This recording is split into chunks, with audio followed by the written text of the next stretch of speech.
আশা করছি আপনারা প্রত্যেকে ভালো আছেন, সুস্থ আছেন। যেহেতু এই ক্লাসটা যেদিন আমরা নিচ্ছি আজকে, এখন আসলে উইন্টার, তো শীতকাল কিন্তু খুব ট্রিকি টাইম। অনেকেই হয়তো ক্লাসটা লাইভ দেখছেন না, হয়তো রেকর্ড দেখবেন, কারণ এখন যে টাইমটা এটা কিছুটা মানে হলিডে ভাইব দিচ্ছে। যাদের লাক্সারি আছে, যাদের কোনো ধরনের পারিবারিক জটিলতা নাই, ক্যারিয়ার নিয়েও অধিক রকমের প্যারা নাই, বা যারা জীবনটাকে আসলে কি বলবো, আসলে সহজভাবে দেখতে পছন্দ করেন, অন্তত এই সময়টায় তারা একটু তাদের রুটে ফিরে যেতে চান। তো যে যেখানে থাকুন না কেন, যেহেতু আপনি ক্লাসটি দেখছেন, তার মানে আপনার একটি জব প্রয়োজন। হ্যাঁ, শুধু একটি জব পাওয়ার জন্য সবকিছু বিসর্জন দিতে হবে, ব্যাপারটি মোটেও এরকম না। তবে ভালো একটি জব নিশ্চিত করতে হলে আপনাকে বিভিন্ন জায়গায়, বিভিন্ন ক্ষেত্রে, বিভিন্ন ভাবে, বিভিন্ন ধরনের আপনাকে স্যাক্রিফাইস করতে হবে। এটা ফ্যাক্ট, হ্যাঁ। সো এগুলোকে মানে খুব বেশি মানে এমন কোনো প্রবলেম এটা না, বা এমন কোনো স্যাক্রিফাইস এটা না যেটা শুধুমাত্র আপনি একাই দিচ্ছেন, আর কেউ কখনো দেয় নাই। হ্যাঁ, তো এগুলো ভাববেন না, বরং যেটা একটা রেগুলার কাজ, সেটাই মনে রাখবেন। আজকে আমরা সামগ্রিকভাবে স্ট্যান্ডার্ড সেন্টেন্স ফরমেশনের জন্য আমাদের যে বেসিকটা প্রয়োজন, স্পেশালি আমাদের অবজেক্টিভ কি? আমাদের অবজেক্টিভ হচ্ছে আমরা একটা জব এক্সামে রিটেন পার্টে, রিটেন ইংলিশ পার্টে, টু বি প্রিসাইজ, লিখিত ইংরেজি অংশে একটা ভালো মার্ক পেতে চাই। ভালো মার্কটা কেমন মার্ক? যে মার্কটা আমাদেরকে ওই পার্টিকুলার জবটা পাওয়ার দিকে এগিয়ে রাখবে, পাওয়ার জন্য এগিয়ে রাখবে, এরকম একটা মার্কস আমরা পেতে চাই। তো সেই দৃষ্টিভঙ্গি থেকে আমরা বিভিন্ন প্রশ্নের প্যাটার্নের উপর নির্ভর করে বিভিন্ন ধরনের উত্তর করার কৌশল আমরা শিখেছি ইতিমধ্যে, বা সামনে আরো শিখবো। ধরেন আমরা যেমন লাস্ট ক্লাসগুলোতে আমরা রিডিং কম্প্রিহেনশন শিখলাম, রিডিং কম্প্রিহেনশনের পর আমরা সামারি শিখলাম, ঠিক আছে? সামারি বা প্রেসে শিখলাম। তো ওগুলোর তো আলাদা এটিকেট আছে, তাই না? যে আমরা লেখার সময় কি কি মানে আমাদের মানে আসলে ডেকোরাম মেনটেন করতে হবে, আমরা কি কোন কোন ব্যাপারগুলোর প্রতি নজর দিব, কি কি স্ট্র্যাটেজিস গুলো আমরা অ্যাডাপ্ট করব। তো এই জিনিসগুলো নিয়ে কিন্তু আমরা কথা বলেছি। বাট দিন শেষে আপনি সকল ধরনের প্রশ্নের উত্তর করার কৌশল জানেন, আপনি অনেক স্মার্ট, আপনার অনেক ভালো ভোকাবুলারি আছে, কিন্তু আপনি একটা সার্থক ইংরেজি বাক্য রচনা করতে পারেন না। সেই ক্ষেত্রে আপনার জন্য কিন্তু এটা একটা পটেনশিয়াল রেড ফ্ল্যাগ না, ইটস মানে এটা পটেনশিয়াল না, it's an actual red flag. Actual red flag মানে আপনার এই খামতিটার জন্য আপনি ইন্ডিভিজুয়াল কোয়েশ্চেন টাইপ উত্তরের ক্ষেত্রে যতই বেশি কৌশলী হন না কেন, চূড়ান্ত ভাবে আপনার পক্ষে সফল হওয়াটা দুরূহ, বা প্লেন এন্ড সিম্পল ভাবে যদি বলি, অসম্ভব। যদি আপনার ইংরেজি বাক্য গঠনের মানে আপনার যে বেসিক দক্ষতাটা সেটাই না থাকে। আমরা আমাদের গাইডলাইন সেশন থেকে এই কথাটা বারবার মানে আপনাদের আমি মনে করিয়ে দেওয়ার চেষ্টা করেছি, আমি বলার চেষ্টা করেছি যে বাংলাদেশের প্রেক্ষাপটে আমরা যদি একটা ভালো জব পেতে চাই, আমাদের স্পেসিফিক কয়েকটা জিনিস, 3টা থেকে 4টা জিনিসের কথা আমি আপনাদেরকে মনে রাখতে বলেছি। নাম্বার ওয়ান হচ্ছে আপনার ভাষাগত দক্ষতা। যেহেতু আপনি ইংরেজি ভাষায় উত্তর করবেন, তো ইংরেজি ভাষার উপর আপনার কতটুকু কমান্ড আছে, সেটা মূলত আপনাকে একটা ভালো মার্ক এনে দিবে। দ্বিতীয়, এই ভাষাগত দক্ষতা বলতে বুঝিয়েছিলাম আপনাকে basic grammar for sentence formation, অর্থাৎ একটা সার্থক ইংরেজি বাক্য রচনার জন্য যে বেসিক গ্রামার গুলো প্রয়োজন, টেন্সের ব্যবহার, পার্টস অফ স্পিচের ব্যবহার, বা let's say subject verb agreement, এবং স্পেলিং, একটা শব্দের সঠিক বানান, এই বিষয়গুলো যদি আপনি নিশ্চিত করতে পারেন, তাহলে আপনার লেখার মানটা, আমি গাইডলাইন ক্লাসে যেমন বলেছি, যে তুলনামূলক কম খারাপ কোয়ালিটিতে প্রবেশ করবে। এবং তুলনামূলক কম খারাপ কোয়ালিটির লেখা লিখে অনেকেই, অনেকেই বলবো না, আমি আমার মতে অধিকাংশ মানে চাকরি মানে কি বলবো, আসলে চাকরি প্রার্থীদের মধ্যে যারা সফল হয়েছে, তাদের মধ্যে মেজরিটি এই ক্যাটাগরিতে বিলং করে বিভিন্ন জব নিজের করে নিয়েছে।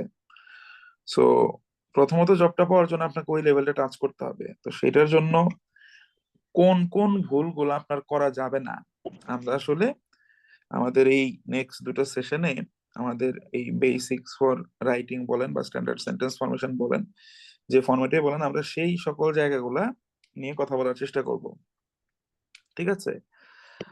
এর মধ্যে যারা এর আগে অনেক আগে থেকে আমার ক্লাস করছেন, তো একটা কন্টেন্ট দেখবেন যে হ্যাঁ এগুলো নিয়ে আমি আগে কথা বলেছি, বাট সেগুলোর উপস্থাপনাটা হবে এখন একদম মানে সামারাইজড ওয়েতে। Are well talking about summary, আমি লাস্ট ক্লাসে অনেক কথা বলেছিলাম, কথা টথা বলে সকলভাবে সবকিছু আপনাদের ব্রিফ করার পর আমি একটা কথা আপনাদের মেনশন করতে ভুলে গিয়েছিলাম, সেটা আমার মনে পড়লো।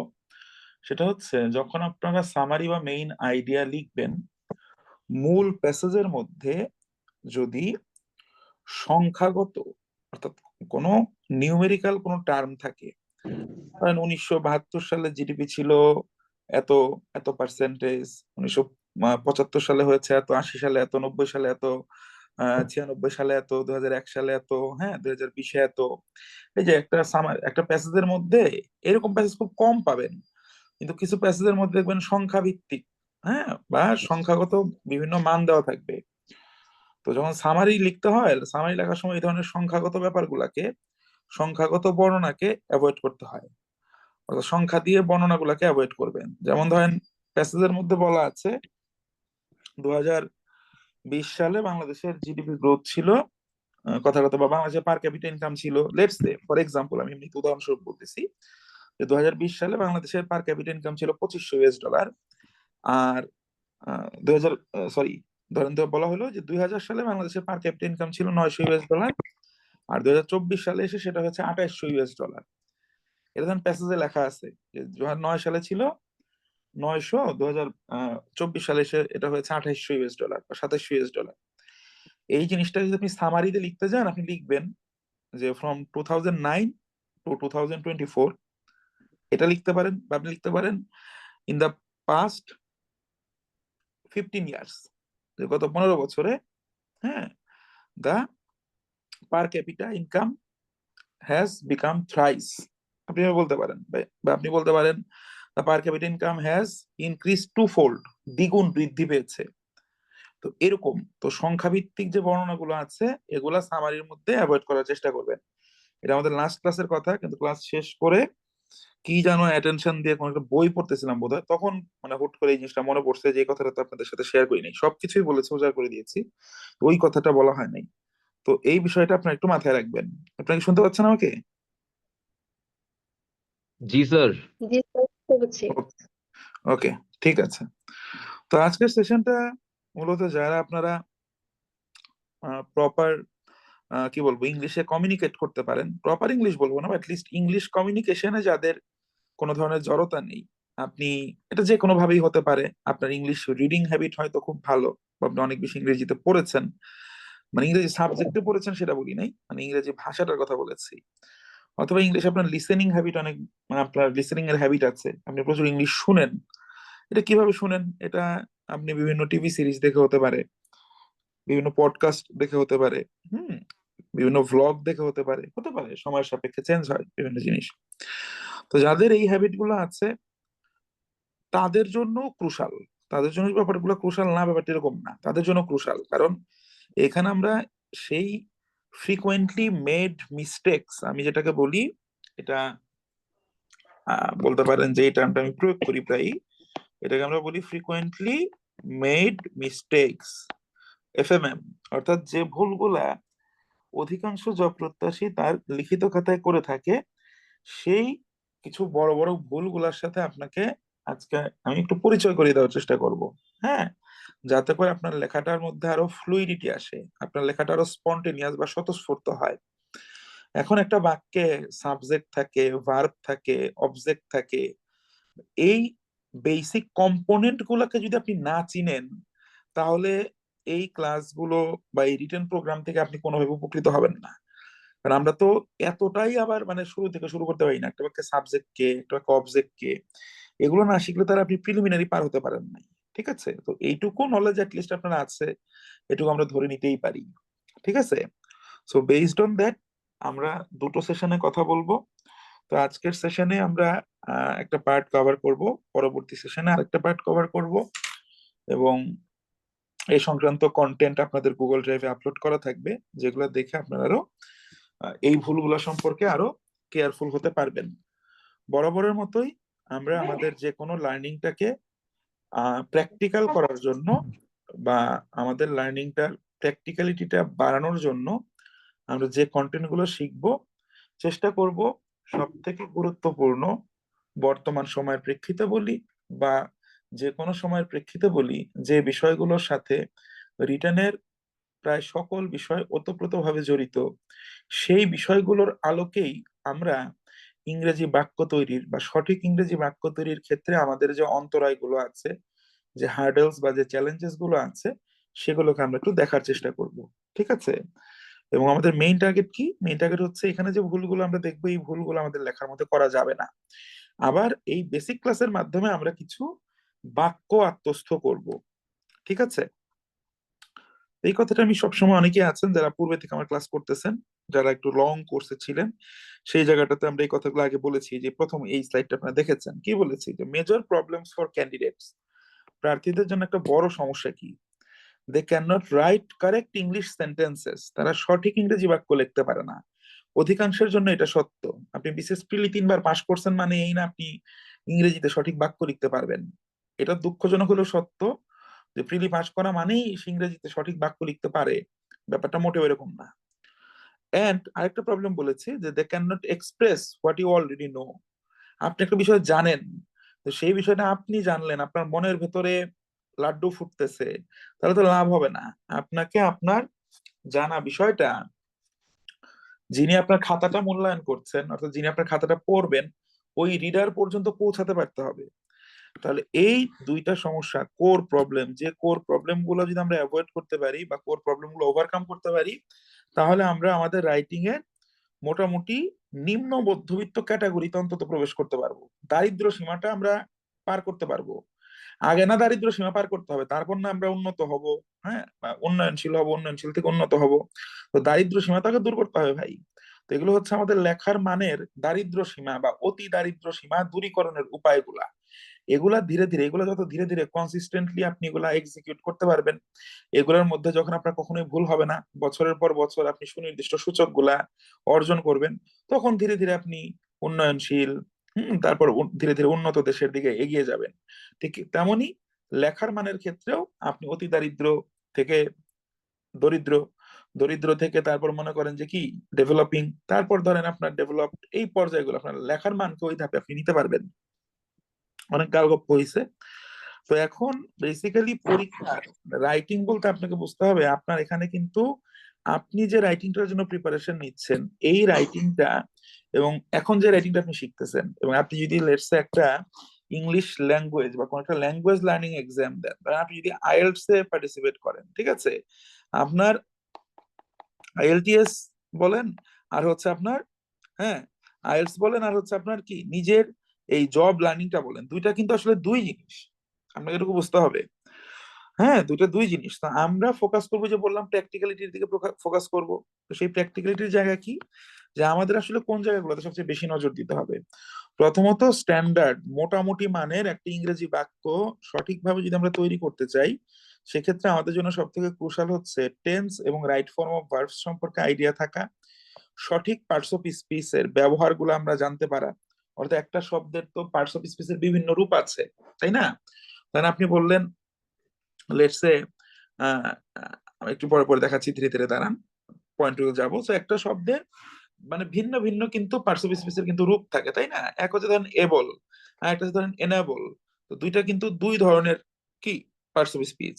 তো এরকম একটা বাক্যে আমরা একটা শব্দ প্রয়োগ করতে পারতেছি মানে এই না বাক্যটা সঠিক হয়ে যাচ্ছে। ওই শব্দটা সঠিক পার্টস অফ স্পিচে প্রয়োগ হচ্ছে কিনা এটা আমাদের নিশ্চিত করতে হবে। মোস্ট ক্রুশাল হচ্ছে মূলত এই উপরের তিনটা জিনিস, এই তিনটা জিনিস।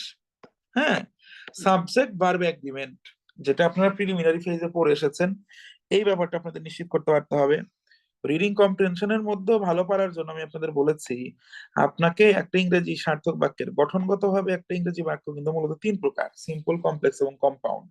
তো এই সিম্পল, কমপ্লেক্স, কম্পাউন্ড সেন্টেন্স, এদের বেসিক স্ট্রাকচারটা এবং এদের ট্রান্সফরমেশনটা অর্থের পরিবর্তন না করে এক রূপ থেকে অন্য রূপে মানে যে রূপান্তরটা আছে, এটা কিন্তু প্রিলিমিনারি পরীক্ষার জন্য যেমন গুরুত্বপূর্ণ, এট দ্য সেম টাইম যে কোনো লিখিত পরীক্ষার জন্য কিন্তু আপনার গুরুত্বপূর্ণ। যেমন রিডিং কম্প্রিহেনশনে কোয়েশ্চেন অ্যান্সারের ক্ষেত্রে আমি কিন্তু বলেছি এটা খুবই ভাইটাল রোল প্লে করবে। এবং তারপর ধীরে ধীরে অ্যাডভান্স কিছু মডিউল আছে, যেমন আমরা একটা বাক্যে যখন আমরা ভ্যারিয়েশন আনতে চাইবো, আগে হচ্ছে এগুলো অর্জন করার পরে গিয়ে তখন আমরা আরো বেশ কিছু ব্যাপার স্যাপার আছে, রিডান্ডেন্সি, অ্যাফার্মেটিভ নেগেটিভ এগ্রিমেন্ট, হ্যাঁ, এগুলো নিয়ে আমরা পরে কথা বলবো। তো এগুলো নিয়ে কিছু কিছু জিনিস যেগুলো আমাদের অবশ্যই মনে রাখা উচিত, সেগুলোর কিছু আইডিয়া আজকে আমরা জেনারেট করার চেষ্টা করবো দুটো সেশনে, আজকে এবং আজকের পরবর্তী যে সেশনটা হবে। প্রথমত হচ্ছে আমরা দেখেন ফার্স্টে যে ব্যাপারগুলো নিয়ে কথা বলবো, বাক্যে ব্যবহৃত প্রত্যেকটি শব্দকে এক একটি পদ বলে, আমরা বাংলায় পড়েছি ব্যাপারটা এরকম। তো ইংরেজির ক্ষেত্রে একটা সেন্টেন্সে ব্যবহৃত প্রত্যেকটি শব্দই কি এক একটি পার্টস অফ স্পিচ, তাই না? এখন পার্টস অফ স্পিচ গুলোর কথা যদি আমরা বলি, একটা বাক্যে একটা শব্দের প্রয়োগ হচ্ছে, সেই শব্দটা কিন্তু তার সঠিক পদে প্রয়োগ হতে হবে, ঠিক আছে? এখন বললেন যে তুমি অনেক সৌন্দর্য, আপনি বাংলায় বললেন যে কি ফুলটি অনেক সৌন্দর্য, এটা কিন্তু বাক্য হলো না, কারণ সৌন্দর্য শব্দটি বাক্যের মধ্যে সঠিক পদ হিসেবে ব্যবহার হয় নাই।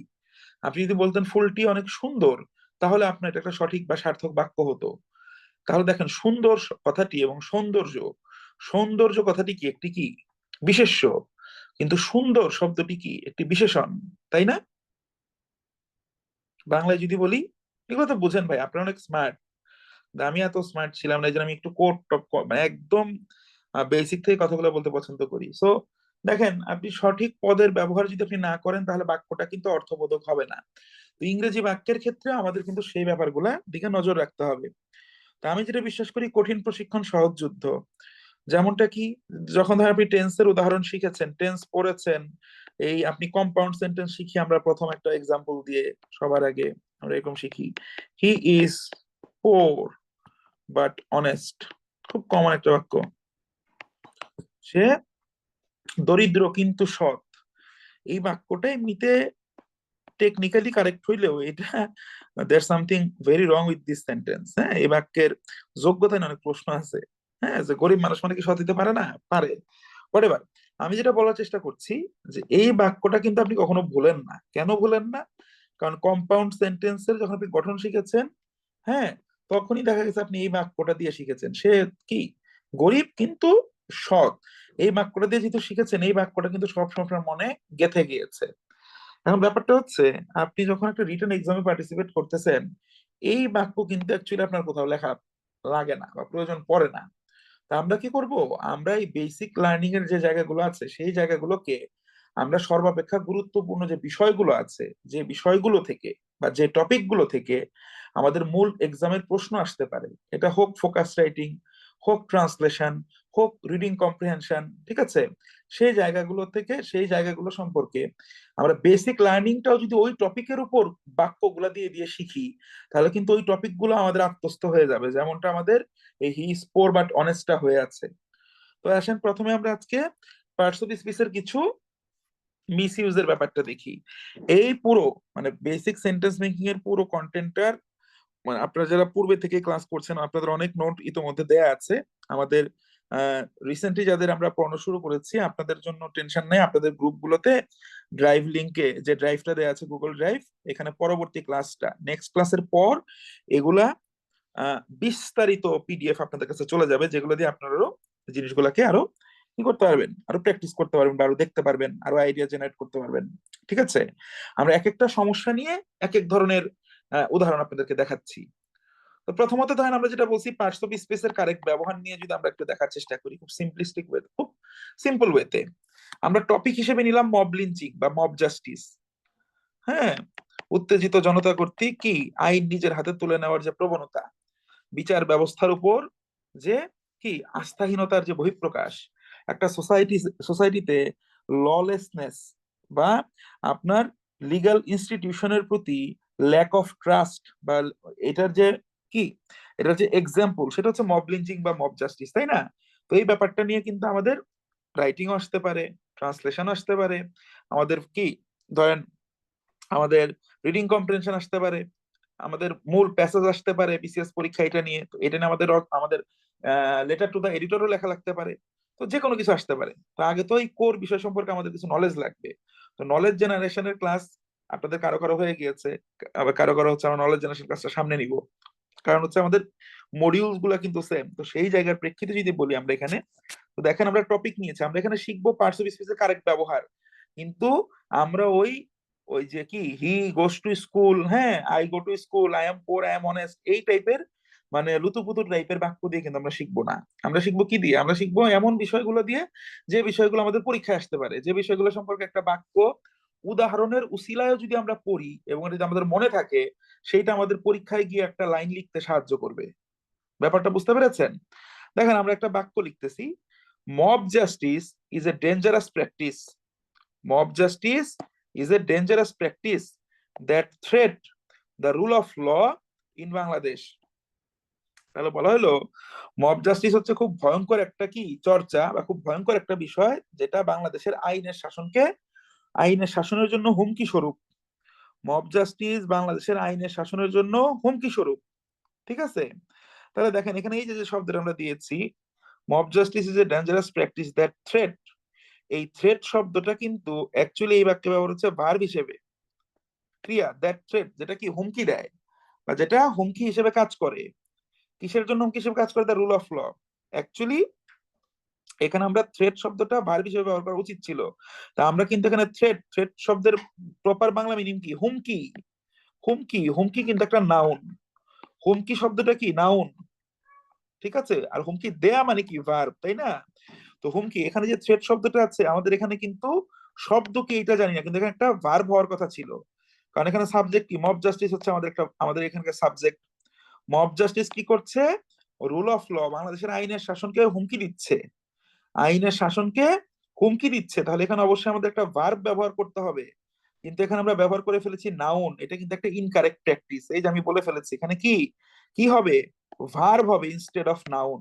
আমরা দিয়ে ফেলেছি নাউন, কিন্তু এখানে হইতে হবে কি? ভার্ব হইতে হবে। তাহলে এই বাক্যটার যদি সঠিক রূপ আমরা চিন্তা করি কেমন হইতো? Mob justice is a dangerous practice that threatens, that threatens, এই থ্রেটেন মানে কি? হুমকি দেয়া। থ্রেটেন মানে হুমকি দেয়া, একটা হচ্ছে ভার্ব।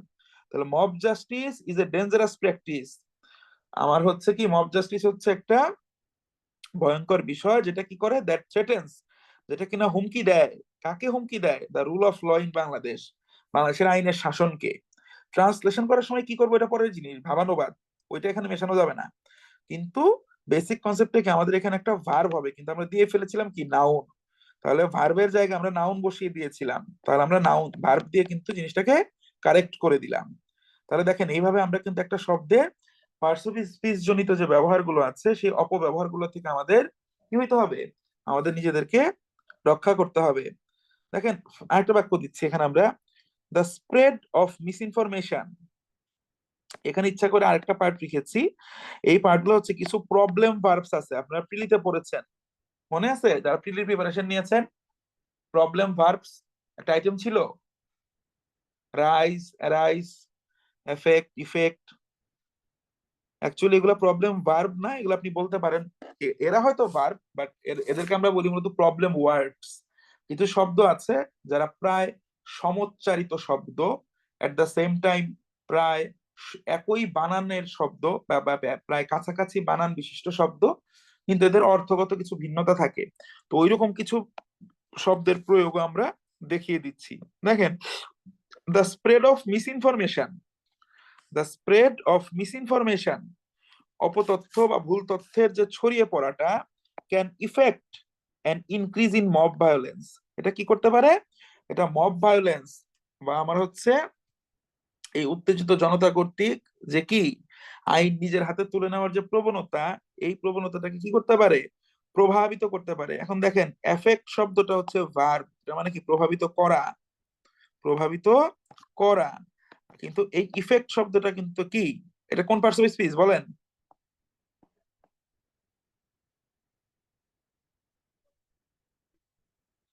আপনি কি শুনতে পাচ্ছেন? জি স্যার। বলেন ইফেক্টটা কি? ইফেক্টের বাংলা হচ্ছে প্রভাব।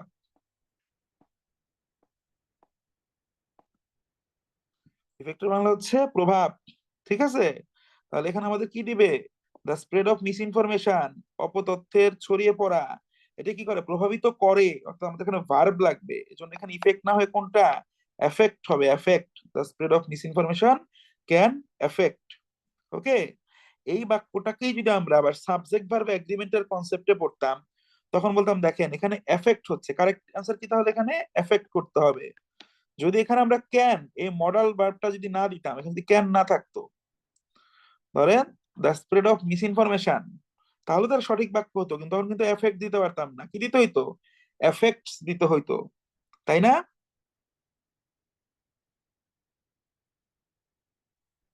রাইট ফর্ম ভার্বস পড়েন নাই? জি sir. Sorry, subject verb agreement তো পড়েছেন। এখানে কোন জিনিসটা প্রভাবিত করে? অপতথ্যের ছড়িয়ে পড়া। অপতথ্যের ছড়িয়ে পড়াটাকে কি গোনা যায়? গণনা করা যোগ্য কোনো কাজ এটা বা ঘটনা? নাউন। তাহলে যে যে জিনিস গণনা করা যায় না, সে কখনো প্লুরাল ভার্ব নিতে পারে না, সে নেয় সিঙ্গুলার ভার্ব। আর সিঙ্গুলার ভার্ব মানে কি? ভার্বের শেষে এস বা এস যোগ হওয়া, এটুকু তো আমরা জানি নাকি?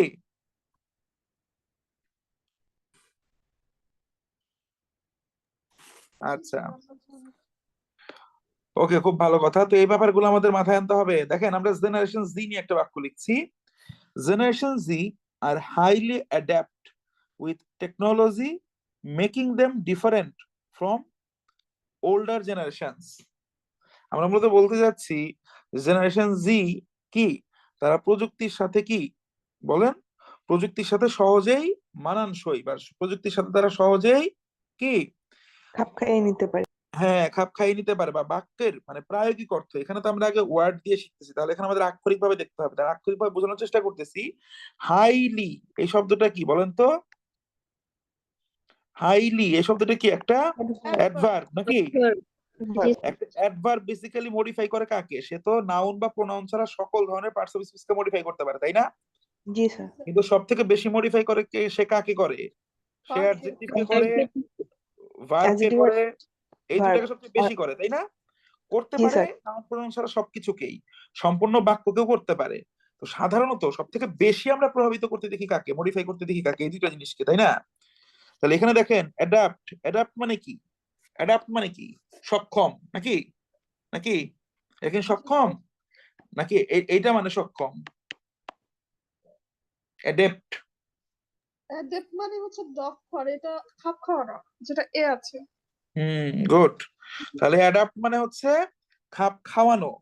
তাহলে দেখেন generation G are highly adapt with technology, তাহলে এখানে আমরা কি করে ফেলেছি বলেন? রিডান্ডেন্সি। রিডান্ডেন্সি, এখানে আমাদের পার্সিপিসির অপপ্রয়োগ হয়ে গেছে। জেনারেশন জি হচ্ছে প্রযুক্তির সাথে কি, তারা মানানসই। হ্যাঁ, তারা প্রযুক্তির সাথে মানানসই, প্রযুক্তির সাথে তারা সহজে, আমরা যদি বলতাম বাংলায় বললে এখানে ট্রান্সলেশনের ভাবানুবাদ টানা যাবে না। তাহলে যদি আমরা হাইলি দেই, হাইলি অ্যাডাপ্ট না দিয়ে আমাদের কি দিতে হবে? অ্যাডাপ্টেবল, আমাদের অ্যাডজেক্টিভ ব্যবহার করতে হবে। আমরা কি করে ফেলছি? অ্যাডজেক্টিভ না দিয়ে আমরা ভার্ব ব্যবহার করে ফেলেছি। ঠিক আছে, অ্যাডাপ্ট মানে কি? অ্যাডাপ্ট মানে মানিয়ে নেয়া, মানিয়ে নেয়া। অ্যাডাপ্টেবল মানে কি? মানানসই। দুইটার মধ্যে সঠিক ফরম্যাটটা কি? অবশ্যই আমাদের এই বাক্যের কনটেক্সটে আমাদের কিন্তু অ্যাডাপ্টেবলটাই ব্যবহার করতে হবে। তাহলে একটা শব্দের মিনিং জানি মানেই কিন্তু ওইটাকে, ওইটার সঠিক রূপটাকে আমাদের ব্যবহার করতে পারতে হবে, যেমনটা আমি বাংলা উদাহরণে বললাম আপনাকে। ঠিক আছে, দেখবেন আপনার আপনাদের মধ্যে যারা হুমায়ুন আহমেদ স্যারের ফ্যান আছেন, বা ফ্যান না হলে অ্যাটলিস্ট যারা তার বিভিন্ন ওয়ার্ক পড়েছেন বা দেখেছেন, হ্যাঁ, সাহিত্যকর্ম পড়েছেন বা তার সৃষ্টি বিভিন্ন নাটক দেখেছেন, সিনেমা দেখেছেন, যেমন ওনার সিনেমাতে বা ওনার নাটকের কিছু ক্যারেক্টার আছে, যে ক্যারেক্টার গুলো ফানি কোশেন্টে বলেন বা যাই বলেন, তারা কিন্তু কিছু ক্ষেত্রে মানে অপপ্রয়োগ, একটা শব্দের অপপ্রয়োগ করে তারা বাক্যটা বলার চেষ্টা করে। তারা অশিক্ষিত, তারা বলে। দেখবেন আজ রবিবারেও কিন্তু একটা তার খুব বিখ্যাত কাল্ট, একটা ক্লাসিক নাটক, ওখানে দেখবেন মতি মিয়া নামে একটা ক্যারেক্টার ছিল, ফারুক আহমেদ প্লে করেছিলেন ওই ক্যারেক্টারটা। মতি মিয়া কিন্তু প্রায় বলতেন, সে ফুলি নামে একটা কাজের মেয়েকে সে পছন্দ করতো, সে বলতো যে ফুলি, আজ তো তোমাকে বড়ই সৌন্দর্য লাগতেছে, বুঝছেন? তো এই বাক্যটা কি আসলে সঠিক, নাকি এই বাক্যটায় মানে পার্টস অফ স্পিচ বা পদের অপপ্রয়োগ ঘটেছে বলেন তো? পদের জি স্যার। অপপ্রয়োগ ঘটাচ্ছে। হ্যাঁ, এক্স্যাক্টলি। কথ্য ভাষার ক্ষেত্রে সেটা কাহিনী না, কিন্তু সে যদি পরীক্ষার খাতায় লিখতো তাহলে আপনার বুঝতে হবে যে কি ফুলি আজ তোমাকে বড়ই সৌন্দর্য না বড়ই সুন্দর লাগতেছে, এটা জি বলা স্যার। উচিত ছিল। ঠিক আছে, এনিওয়েজ। তো স্যার একটা কোশ্চেন করি। জি বলুন। স্যার অ্যাডাপ্ট তো ভার্ব, তো আমরা তো এটা জানি অ্যাডভার্ব ভার্ব কেউ মডিফাই করে, তাহলে হ্যাঁ কেন হ্যাঁ, আমি তো ওইটাই বললাম যে অ্যাডভার্বের পরে এটার পজিশন জনিত ভুল তো এটা না, আমি বললাম এটা হচ্ছে কনটেক্সট জনিত, এই তো এটা বাক্যের কনটেক্সট প্রসঙ্গজনিত ভুল। অ্যাডভার্বের পর তো অবশ্যই অ্যাডজেক্টিভ তো বসতে পারেই, কেন বসতে পারবে না, কিন্তু এই বাক্যের যে সামগ্রিক গঠন তার উপর ভিত্তি করে এখানে অ্যাডাপ্টটা খাপ খাবে না, অ্যাডাপ্ট এখানে আমাদের অ্যাডাপ্টেবল দিতে হবে, কারণ মিনিং হচ্ছে না তো, অর্থবাচকতাও তো আমাদের দেখতে হবে। আচ্ছা, বুঝতে পেরেছেন? এই জি জন্যই আমি স্যার। এখানে প্যারা নেওয়ার কিছু না, এটা এমন কিছু না যেটা শিখে আপনি খুব মানে এক্সট্রাঅর্ডিনারি কোন লেভেলে যাবেন, আপনি কোথায় কোথায় আপনার বেসিক ভুলগুলো হতে পারে আমরা আসলে সেই জায়গাগুলোকে ফাইন টিউন করার চেষ্টা করছি। বুঝতে পেরেছেন? ওয়াইল ডুইং সো শুধু অ্যাডাপ্ট শব্দটা নিয়ে যদি আমি সিম্পল প্লে অফ কি বলবো ওয়ার্ড বা ছোট ছোট কিছু সেন্টেন্স নিয়ে আপনাকে দেখাইতে আপনি খুব খুশি হইতেন, কিন্তু আমরা আসলে এই শব্দগুলোর কিন্তু কন্টেক্সচুয়াল প্রয়োগটা দেখানোর চেষ্টা করতেছি, যেটা শুরুতে আপনার কাছে একটু মনে হচ্ছে এই টাইপের জিনিস এইভাবে তো কোনো কিছু কখনো পড়ি নাই, কিন্তু অ্যাকচুয়ালি আমাদের লার্নিংটা এভাবে হওয়া উচিত ছিল। একটু জি পরে স্যার। দেখবেন টেন্স দেখাবো, টেন্সের উদাহরণ ওই আই ইট রাইস না দেখিয়ে আমাদের বলা ছিল যে কি, বা আই এম ইটিং রাইস না দেখে বলা বলা হচ্ছে Bangladesh is developing day by day. বুঝেন না ব্যাপারটা? জি তাহলে স্যার। গ্রামার শেখার পাশাপাশি এমন কিছু কনটেক্সট, এমন কিছু জিনিস আমাদের ব্রেনে চলে আসতো যেগুলো আসলে আমাদের কাজে লাগে, আমাদের বোধ বুদ্ধি সৃষ্টির ক্ষেত্রেও কাজে লাগে। হুম, স্কুলে যাওয়া আসা আর ভাত খাওয়া, উদাহরণ মানে শুধু এগুলা। হ্যাঁ, ছোটবেলাতে এগুলোই শিখছি আমরা সবচেয়ে বেশি। এনিওয়েজ, দেখেন আমরা টপিক হিসেবে নিলাম কি ইম্পর্টেন্স অফ গুড গভর্নেন্স। তো এরকম বিভিন্ন প্রবলেমেটিক পার্ট গুলো যখন আমি নিব দেখবেন প্রত্যেকটা প্রবলেমেটিক পার্ট আপনাদেরকে যে নোটটা দেয়া হয়েছে বা যেটা দেয়া হবে ওখানে আমরা এরকম বিভিন্ন টপিক দিয়ে ওই টপিকের উপর আমরা গ্রামাটিক্যাল আইটেম গুলো আলোচনা করবো। বুঝতে পারছেন ব্যাপারটা? এই দেখেন এখানে আমরা গুড গভর্নেন্স বা সুশাসন নিয়ে, সুশাসনের উপর আমরা মানে বাক্য গঠনের কিছু প্র্যাকটিস করতেছি, এবং এখানে আমাদের কোথায় আমরা হাইলাইট করতেছি পার্টস অফ স্পিচের সঠিক ব্যবহার। To implement good governance, to implement good governance, the government must act efficient and transparent. এখানে আবার আপু আপনি যে কিছুক্ষণ আগে প্রশ্ন করলেন, এখানে আবার দেখেন এটা কিন্তু গ্রামাটিক্যালি রং, শুধু অর্থবাচকতার দিক থেকে তো পরে, আগে তো গ্রামাটিক্যালি দেখবো। একটা অ্যাডভার্বের পরে তোমার ভার্বও বসতে পারে, অ্যাডজেক্টিভও বসতে পারে, এটা তো ডাউট নাই, কিন্তু মিনিং যেটা হবে আমরা তো সেইটা নিব আগেরটার মধ্যে যেটা দেখলাম, তাই না আপু? জি কিন্তু স্যার। এখানে আবার দেখেন টু ইমপ্লিমেন্ট গুড গভর্নেন্স, সুশাসন প্রতিষ্ঠা করার জন্য বা সুশাসন বাস্তবায়নের জন্য the government must act dash, এ একটা কি ভার্ব জি নাকি? জি। দ্য গভর্নমেন্ট মাস্ট অ্যাক্ট কি, মাস্ট অ্যাক্ট এফিশিয়েন্ট বলবো, এই অ্যাক্ট মানে সে কিভাবে কাজ করবে, সরকারের কিভাবে অ্যাক্ট করা উচিত সেটাই তো এই শব্দটা দিয়ে বুঝাবে এফিশিয়েন্ট নাকি? তাহলে নির্ভর। ভার্বকে মডিফাই কি অ্যাডজেক্টিভ কি কখনো ভার্বকে মডিফাই করতে না পারে? না। তাহলে এই এফিশিয়েন্ট শব্দের ব্যবহারটা এখানে একদম প্রয়োগজনিত ভুল, অর্থবাচকতার দিকে আমাদের যাওয়া লাগতেছেই না। বুঝতে পারতেছেন? জি তাহলে স্যার। এখানে আমাদের কি দিতে হবে? Must act efficiently and transparently. বুঝতে পেরেছেন? জি স্যার। এফিশিয়েন্ট এন্ড ট্রান্সপারেন্ট দুটাই কিন্তু কি আমাদের অ্যাডজেক্টিভ ব্যবহার হয়ে গিয়েছিল, ইনস্টেড অফ অ্যাডভার্ব এখানে আমাদের অ্যাডভার্ব ব্যবহার করতে হবে। বুঝতে পেরেছেন? জি এখন জি স্যার। সব আমি আপনাকে পড়ে দেখাবো না, আমি কিছু কিছু আপনাদের দেখাবো মানে আইডিয়া গুলো জেনারেট করার জন্য। আর আমি চাচ্ছি এই যে আমরা এমন কিছু বিষয় ইতোমধ্যে ওই যে আমরা পূর্বের এখানে যারা পূর্বের থেকে যারা আমাদের সাথে যুক্ত মাস দুয়েক ধরে এখানে আছেন, আপনাদের সাথে দেখবেন আমরা কিন্তু আইডিয়া জেনারেশন বা কন্টেন্ট যেটা যারা লং কোর্সে ছিলেন ওই জিনিসগুলো কিন্তু আমরা ডিসকাস করেছি। হ্যাঁ, তা আপনাদের এই যে আইডিয়া জেনারেশন সেশন আছে, সো আজকের সেশন এবং পরের সেশন দুটোতে আমরা আগে দেখবো যে বাক্য গঠনগত দিক থেকে কোন ভুলগুলো আমাদের অ্যাভয়েড করতে হবে। আপনি মানে এভারেজ লেভেলের লেখা লিখেন, আপনি অ্যাডভান্স লেভেলের লেখা লেখার জন্য আপনার যে পরিমাণ কন্টেন্ট জনিত ডেভেলপমেন্ট প্রয়োজন সেটা আপনি এই কোর্স থেকে এখান থেকে আপনি জানতে পারবেন। কিন্তু আপনি যদি এখনই অ্যাভারেজ লেভেলের লেখা লেখেন আপনার বাক্যের গঠনগত আহামরি লেভেলের চেঞ্জ আপনি এখানে আনতে পারবেন না। অধিকাংশ ছাত্রছাত্রীর সমস্যা হচ্ছে তারা সঠিক ইংরেজি বাক্যই লিখতে পারে না। ঠিক আছে, সো ওইটাকে আমরা একটু আনকনভেনশনালি বাট প্র্যাকটিক্যালিটি মাথায় নিয়ে আমরা একটু দেখার চেষ্টা করি। দেখেন আমরা এখানে খেলাপি ঋণ নিয়ে দেখি, কয়েকটা বাক্য দেখি বা দুইটা বাক্য দেখতেছি। একটা বাক্য non performing loans in Bangladesh, বাংলাদেশের খেলাপি ঋণ, এটা নিয়ে বাক্য দেখতেছি, কারণ বাংলাদেশের খেলাপি ঋণ হচ্ছে একটা বিরাট সমস্যা। আপনারা জানেন যে খেলাপি ঋণের কারণেই কি আমাদের দেশের আর্থিক খাতের অবস্থা খুবই অস্থিতিশীল, স্থিতিশীলতার ঘাটতি আছে, তাই না? এগুলো ট্রিগার করে, এগুলো নিয়ে আমরা কথা বলবো। হ্যাঁ, তো দেখেন, তো mitigation of NPL must be done quick to avoid further losses. দেখেন, মিটিগেশন অফ এনপিএল অর্থাৎ খেলাপি ঋণের যে প্রশমন অর্থাৎ খেলাপি ঋণের যে নিয়ন্ত্রণ, যেটাই বলেন না কেন, মাস্ট বি ডান, অবশ্যই করতে হবে। কি মাস্ট বি ডান? এটা কি ভার্ব? এই ভার্বকে যখন কেউ মডিফাই করবে, কুইক, এখানে তো আমরা ভুল করে ফেলছি। ভার্বকে মডিফাই করার জন্য আমাদের কি দরকার? একটা অ্যাডভার্ব দরকার, কিন্তু আমরা বসিয়ে ফেলেছি কি একটা অ্যাডজেক্টিভ। তো আমাদের কি অ্যাডজেক্টিভ ইনস্টেড অফ অ্যাডভার্ব বসে গেছে, আমাদের লাগবে কি অ্যাডভার্ব লাগবে। Mitigation of NPL must be done, কি দিতে হবে আমাদের? কুইকলি। তো এই ধরনের ভুলগুলা কিন্তু আমরা প্রায়শই করে থাকি। তো এই ব্যাপারগুলো আপনাকে এইভাবে দেখতে হবে, এইগুলা আপনাকে দেখতে হবে, এগুলোর জন্য আপনাকে বারবার দেখার মতো ম্যাটেরিয়াল আপনার কাছে পৌঁছানো হবে। হ্যাঁ, দেখেন ইম্পর্টেন্স, আমি যদি বলি বাংলাদেশের রেমিটেন্সের গুরুত্ব নিয়ে একটা বাক্য দেখি। The country largely benefits economic from the remittances sent by its workers abroad। তাহলে কি বলতেছি আমরা? যে দেশ, আমাদের দেশ বা দেশটি বা দেশ, এই দেশ কি করে? তার কি প্রবাসীদের প্রেরিত রেমিটেন্স থেকে কি অর্থনৈতিক সুবিধা সে পায়, অর্থনৈতিক ভাবে সে কি সুবিধা কি সে পায়, তাই না? দ্য কান্ট্রি লার্জলি বেনিফিটস, এই দেখেন একই রকম ভাবে দেখেন বেনিফিটস যে ব্যাপারটা আছে, the country largely benefits, benefit শব্দটার কিন্তু একই শব্দ দুইটা পার্টস অফ স্পিচ আছে, জানেন তো? প্রথম কথা হচ্ছে বেনিফিট, বেনিফিট মানে কি সুবিধা, তাই না? ও কিন্তু কি হইতে পারে, সুবিধা শব্দটা যদি আমরা বাংলায় বলি সুবিধা, সুবিধা কোন পার্টস অফ স্পিচ বলেন?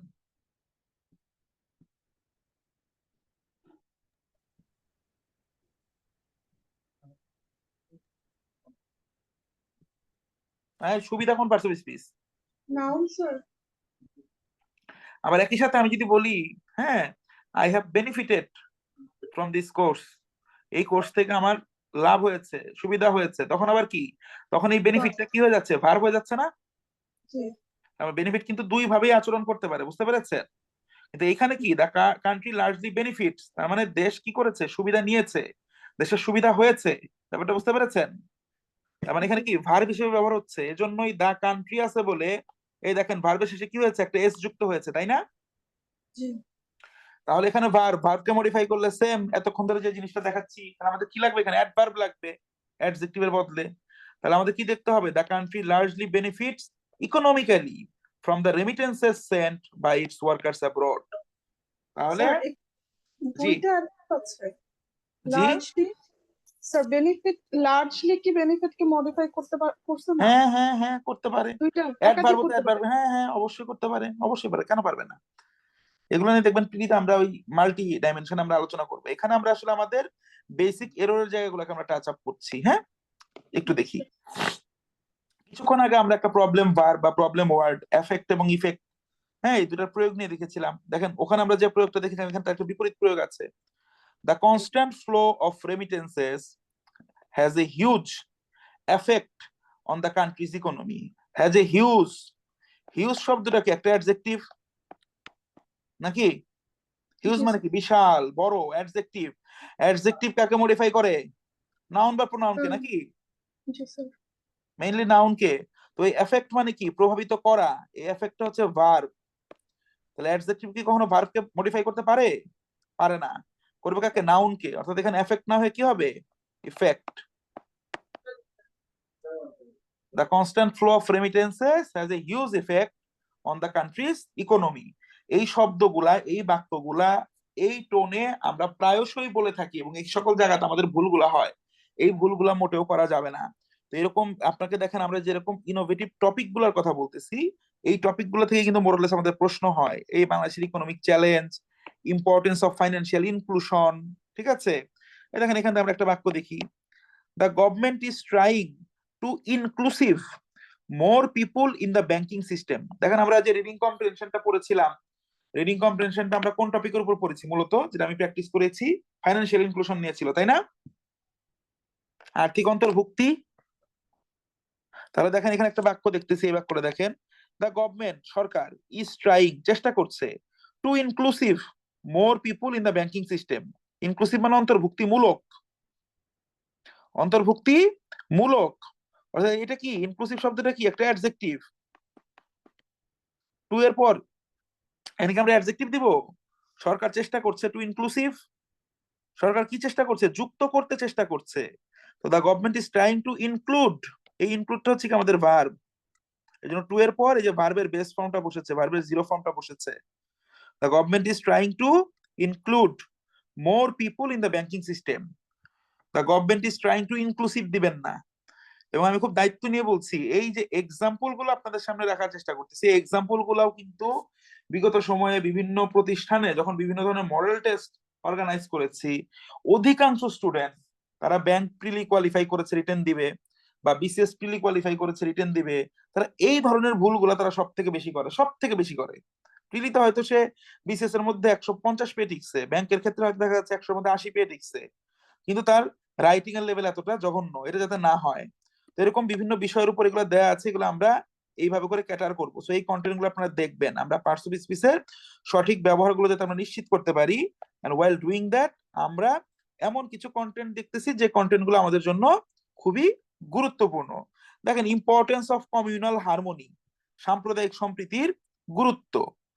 কমিউনাল হারমোনি, সাম্প্রদায়িক সম্প্রীতি, অর্থাৎ বিভিন্ন ধর্ম বা বিভিন্ন সম্প্রদায়ের মধ্যে যে সহাবস্থান, তাদের মধ্যে যে সম্প্রীতি, হ্যাঁ, সাম্প্রদায়িক সম্প্রীতি প্লেস এ ক্রিটিক্যাল রোল। সাম্প্রদায়িক সম্প্রীতি অত্যন্ত গুরুত্বপূর্ণ ভূমিকা রাখে in maintain piece within society.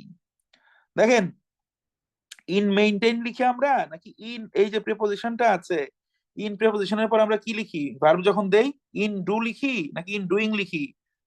I am facing trouble in solving the math, তাই না? যদি ইন দেও, বুঝেন তো? সব গদ বোধা রুল থাকতে হবে না, কিছু জিনিস যে বললাম আপনার রিডিং হ্যাবিট থাকতে হবে। ইনের পর কিন্তু মেইনটেইন হবে না, কি হবে এখানে? এখানে আমাদের হবে মেইনটেইনিং। ঠিক আছে? People must act peaceful and respectful. এই দেখেন, পিপুল মাস্ট অ্যাক্ট, মানুষের অবশ্যই কি আচরণ করতে হবে, কেমন আচরণ করতে হবে? Peaceful and respectful. এই দেখেন, পিসফুল আর রেসপেক্টফুল দুইটাই কিন্তু কি আলটিমেটলি, দুইটাই কিন্তু অ্যাডজেক্টিভ। কারণ আমরা জানি সাধারণত অ্যাডজেক্টিভ চেনার জন্য কিছু সাফিক্স আছে, যেমন এফইউএল, তাই না, আইভিই, এগুলো কিন্তু অ্যাডজেক্টিভ। তাহলে আমরা যদি লিখি people must act peaceful and respectful toward each other to maintain harmony, সম্প্রীতি বজায় রাখার জন্য মানুষের অবশ্যই কি করতে হবে? শান্তিপূর্ণ এবং সম্মানপূর্ণ, হ্যাঁ, আচরণ করতে হবে। ব্যাপারটা কিরকম? শান্তিপূর্ণ ভাবে, তাই না? এই অ্যাক্ট, মাস্ট অ্যাক্ট, একটা হচ্ছে কি ভার্ব। তাহলে ভার্বের পরে যারা বসবে, ভার্ব যে তাদেরকে মডিফাই করবে, তারা অবশ্যই হবে অ্যাডভার্ব। বারবার দেখাচ্ছি, ভার্ব এবং অ্যাডভার্বের মডিফিকেশন সংক্রান্ত সেন্টেন্সেস গুলো আমরা সব থেকে বেশি তৈরি করি।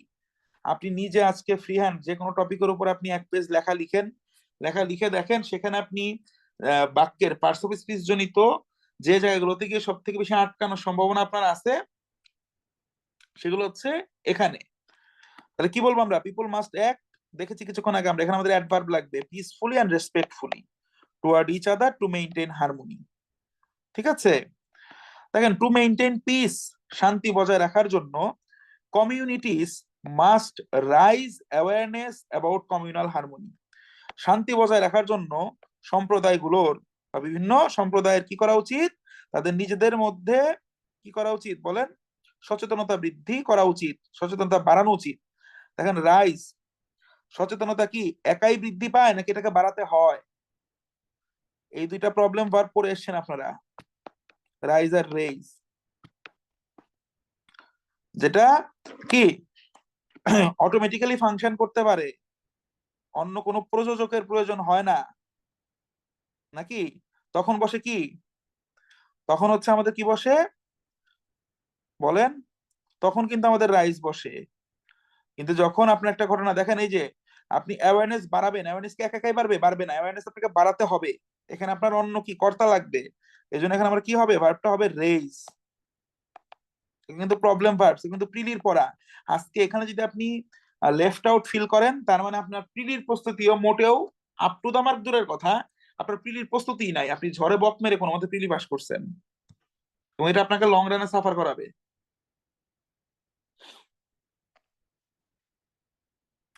ওই যেরকম মাইক্রো ক্রেডিট সোশ্যাল বিজনেস নিয়ে লিখেছি।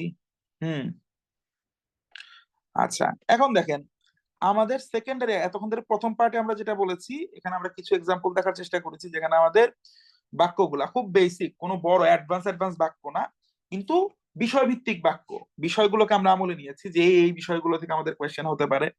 এখন এই এই সিমিলার বিষয়গুলোর উপর আমরা যখন মানসম্মত বাক্য তৈরি করতে যাব, বা লিস্ট প্রথমত হচ্ছে শুদ্ধ বাক্য তৈরি করব। এতক্ষণ যে প্রবলেম গুলো দেখলাম, পার্টিসিপেন্ট সঠিক প্রয়োগ, তারপর আমাদের যে জিনিসটা দেখতে হবে এটা হচ্ছে খুব বেসিক জিনিস, এটা আবার সবাই খুব ভালো বুঝবেন, সেটা হচ্ছে আমাদের টেন্স এবং রাইট ফর্ম অফ ভার্বস এর সঠিক প্রয়োগটা আমাদের জানতে হবে। এইটা জানার সময় আমাদের যে ব্যাপারটা মনে রাখতে হবে, এটা অনেকের জন্য রিপিটেশন হইতে পারে এই কন্টেন্টটুকু, কিন্তু আহ কি বলবো, ডেলিভারিটা হবে ডিফারেন্ট ওয়েতে, কারণ আজকে আমরা তো এই দুইটা সেশন সবকিছু আবার সামারাইজ করবো। দেখেন, তো সেই ক্ষেত্রে আপনাকে যেটা বুঝতে হবে, আপনি যখন কোন একটা পার্টিকুলার বিষয়ের উপর জব রাইটিং পিস, মানে জবের জন্য একটা লিখিত একটা অংশ আপনি লিখবেন, তখন দেখবেন আমরা almost more than 90% of the কেসেসে আমরা যেটা করি, অর্থাৎ অধিকাংশ সময় আমরা যেটা করি, আমাদের 6 ধরনের টেন্সের প্রয়োগ থাকে আমাদের সব থেকে বেশি। প্রথমত আমাদের থাকে প্রেজেন্ট ইনডিফিনিট, হ্যাঁ, প্রেজেন্ট ইনডিফিনিট, প্রেজেন্ট পারফেক্ট, যেখানে যেমন আপনাকে আমি লিখবো প্রেজেন্ট, সরি 6 ধরনের বলেছি, 5 ধরনের টেন্সের আমাদের মূলত প্রয়োগ আছে একটু বেশি, 5 থেকে 6 ধরনের। একটা হচ্ছে present indefinite, present perfect, present perfect, একটা হচ্ছে past indefinite, past perfect, okay, আর last but not the least হচ্ছে আমাদের ফিউচার পারফেক্ট। এই 5 ধরনের টেন্সের ব্যবহার আপনি দেখবেন শতকরা 90% অফ দ্য কেসেসে আপনার করতে হচ্ছে, আপনি টেন্স নিয়ে চিন্তা করবেন, এবং এটা প্রথাগত সত্য, সব থেকে হাই ফ্রিকোয়েন্সি টেন্স হচ্ছে এগুলা। না, আপনি বলবেন আমি কি পাস্ট ইনডিফিনিটে কোনো বাক্য লিখি না, লিখতে হয় না, হয় লিখতে হয়। তো আমরা আলোচনা করব কোনটা, আমরা আলোচনা করব কোর জায়গাটাতে, যে জায়গাগুলোতে আমাদের কোনোভাবে ভুল করার সুযোগ নাই। এখন ব্যাপারটা হচ্ছে প্রেজেন্ট ইনডিফিনিট এবং প্রেজেন্ট পারফেক্টের ক্ষেত্রে এরা অধিকাংশ ক্ষেত্রে একে অপরের পরিপূরক। পরিপূরক মানে হচ্ছে মিনিং বা অর্থ প্রকাশের ক্ষেত্রে একটা রাইটিং পিস, একটা বড় বৃহৎ পরিসরে একটা লেখার মধ্যে আলাদা করে একটা বাক্যর কথা বলতেছি না, একটা বৃহৎ পরিসরে যখন আপনি লিখবেন, সেক্ষেত্রে প্রেজেন্ট ইনডিফিনিট এবং প্রেজেন্ট পারফেক্ট প্রায় কাছাকাছি মিনিং এক্সপ্রেস করে বেশিরভাগ ক্ষেত্রে। কিছু কিছু ক্ষেত্রে অর্থ প্রকাশের জন্য প্রেজেন্ট ইনডিফিনিটটা মোর সুইটেবল, আবার কিছু কিছু ক্ষেত্রে প্রেজেন্ট পারফেক্টটা মোর সুইটেবল। এটা অর্থবাচকতার উপর আপনাকে একটু নজর রাখতে হবে, আমি ডেমো দেখাবো এখনই। আচ্ছা, পাস্ট ইনডিফিনিট আর পাস্ট পারফেক্ট কিন্তু আবার কখনোই এরা সাধারণত পরিপূরক না। দেখা যায় পাস্ট ইনডিফিনিট এরা হঠাৎ হঠাৎ পরিপূরক হয়, মেজরিটি ক্ষেত্রে এরা পরিপূরক না, সম্পূর্ণ আলাদা ব্যবহার। আর ফিউচার পারফেক্টটা আমাদের কেন বেশি লাগে জানেন? কারণ আমাদের প্রায়ই বিভিন্ন ধরনের প্রেডিকশন করতে হয়, বিভিন্ন ধরনের ফোরকাস্টিং করতে হয়, আমাদের বিভিন্ন ধরনের ফোরকাস্টিং প্রয়োজন হয় যে আহ বাংলাদেশ 2041 সালের মধ্যে একটা কি হয়ে যাবে, একটা ডেভেলপড নেশন হবে, এই যে একটা কথা আপনি বললেন। আগামী মানে 1 বছরের মধ্যে আমরা ইনফ্লেশনের সমস্যা কাটিয়ে উঠবো, এই যে একটা কথা বললাম। ভবিষ্যতে একটা নির্দিষ্ট সময়ের মধ্যে কোন একটা ঘটনা ঘটবে, এরূপ ভাব প্রকাশে আমরা যে টেন্সের ব্যবহার করি সেটা কিন্তু ফিউচার পারফেক্ট। এই জন্য ফিউচার পারফেক্টের স্ট্রাকচারটাও যারা আমরা বেসিক রাইটিং এ দুর্বল, আমাদের জন্য খুব বেশি প্রয়োজন। আসেন আমরা সেই ব্যাপারগুলো একটু দেখার চেষ্টা করি। তা আমরা যেটা বলতাম প্রেজেন্ট টেন্স মানে আমরা ছোটবেলায় এভাবে শিখছি, I eat rice, present indefinite, I am eating rice, present কি continuous, I have eaten rice, present perfect. তো এই ধরনের আলাপ আলোচনাগুলো বাদ দেন, আমাদের এই যে বলছি let's forget this bullshit examples, আমরা মূল জায়গাটাতে আসি। প্রেজেন্ট ইনডিফিনিটের মধ্যে কি হয়, সাবজেক্টের সাথে ভার্ব বসবে প্রেজেন্ট টেন্সে।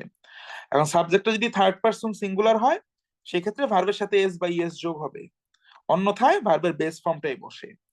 আর প্রেজেন্ট পারফেক্টের ক্ষেত্রে কি হয়, সাবজেক্টের সাথে একটা হ্যাভ বা হ্যাজ বসে, তার সাথে ভার্বের পাস্ট পার্টিসিপল ফর্ম বসে, এটা আমরা জানি। ভার্বের পাস্ট পার্টিসিপল ফর্ম আবার কোনটা, এটা হচ্ছে ছোটবেলায় আমরা ঢুলে ঢুলে মুখস্থ করছি, ইট, এইট, ইটেন, এই 3 নম্বরে যে মালটা শিখছি এই মালটা হচ্ছে পাস্ট পার্টিসিপল, বুঝছেন? আচ্ছা, তাহলে দেখেন আমরা কিছু এক্সাম্পল দেখি। দেখেন আগে প্রেজেন্ট নিয়ে একটু কথা বেশি বলে দেই, কারণ এখানে অর্থবাচকতার ব্যাপারটা আছে, পাস্টে যাচ্ছি। Bangladesh experiences frequent flooding due to climate change. দেখেন আপনারা জানেন বাংলাদেশ কিন্তু রিসেন্টলি বেশ প্রলয়ঙ্করী একটা বন্যা সম্মুখীন হয়েছে, বা গত 2-1 বছর আগে আমরা দেখেছি এভাবে এই ঘটনাগুলো ঘটেছে, তাই না? তো সামগ্রিকভাবে এখানে যদি আপনি তাকান, তো তো এটা কিন্তু খুব ক্রুশাল একটা জিনিস। আপনি ক্লাইমেট চেঞ্জ নিয়ে লিখবেন, এই লাইন আপনার লেখা লাগতে পারে। আপনার ফ্লাড নিয়ে যদি কোনো কিছু লিখতে বলে, সেখানে আপনার এই লাইন লিখতে বলবে। বাংলাদেশের আপকামিং চ্যালেঞ্জেস গুলো নিয়ে যদি আপনি লিখেন, ইকোনমিক চ্যালেঞ্জের মধ্যে তো ইকোনমিক চ্যালেঞ্জ নিয়ে লিখবেন, তারপরে কিন্তু আপনাকে আবার এই প্রাকৃতিক দুর্যোগ গুলো নিয়েও লিখতে হবে, তাই না? দেখেন সকল জায়গায় কিন্তু এই বাক্যগুলো প্রয়োগযোগ্য।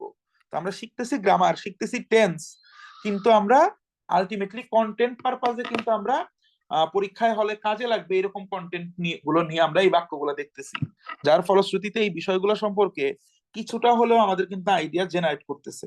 দেখেন, Bangladesh experiences frequent flooding due to climate change. Climate চেঞ্জের দরুন বা জলবায়ু পরিবর্তনের কারণে বাংলাদেশ প্রায়শই বন্যার সম্মুখীন হয় বা বাংলাদেশে প্রায়ই বন্যা হয়। বাংলাদেশ হ্যাজ এক্সপিরিয়েন্সড, এখানে বাংলাদেশ কি থার্ড পারসন সিঙ্গুলার নাম্বার, ভার্বের শেষে এস বাই এস যোগ হয়েছে। ভার্ব হচ্ছে experience.